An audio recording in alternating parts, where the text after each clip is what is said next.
Guppies are popular tropical aquarium fish that are live bearers and really easy to breed. Today I'll be showing you how to tell if your guppy is pregnant and when she will give birth. Keep in mind that these things will be the same for antler guppies. Telling the difference between males and females is fairly easy. Males will have a stick-like gonopodium while females will have a fanned-out triangular anal fin. When the female guppy is about to give birth, she will be tensed and stressed.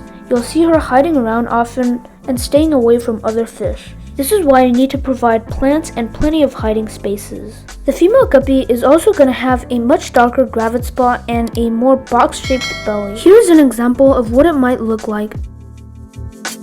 I recommend keeping them in a tank size of at least 10 gallons, but not too big because if it's too big, the fry are going to have a very hard time finding food. For the tank, I also recommend keeping a lot of live plants so that 1, the baby fish could hide, but 2, it creates a much more natural environment and the fish will like it a lot. Males will constantly chase the female guppies, so it's best to keep them in a ratio of 2 females to 1 male. This way, the female guppies won't be as stressed. There are 3 main ways for breeding guppies. The first method is to let them breed in a breeder box. The second method is to let them give birth naturally in the tank. The third and also the best method is to let them breed in a separate tank. All 3 methods have their pros and cons.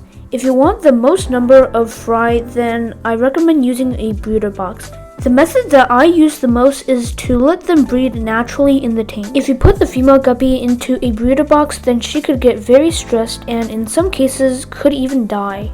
If you let them breed naturally in the tank, she won't be as stressed and it also ensures that only the strongest fry survive. This is a very good method considering guppies breed so fast that you'll have a ton in no time. As for the third method, by putting them in a separate tank, you ensure that the fry aren't going to be eaten and the female guppy won't be as stressed. To get them to breed, I do recommend keeping them in a warmer temperature and feeding high quality foods. I'd say about 80 degrees is the ideal temperature. It's also recommended to feed live food. If your guppy isn't breeding, it could be of 3 reasons.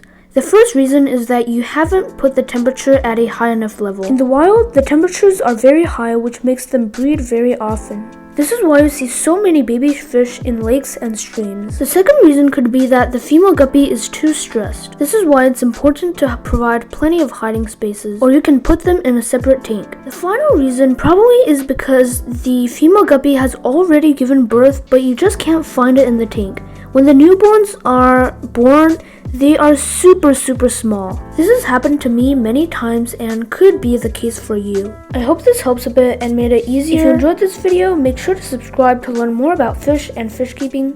Thank you so much for watching and I will see you guys in the next video.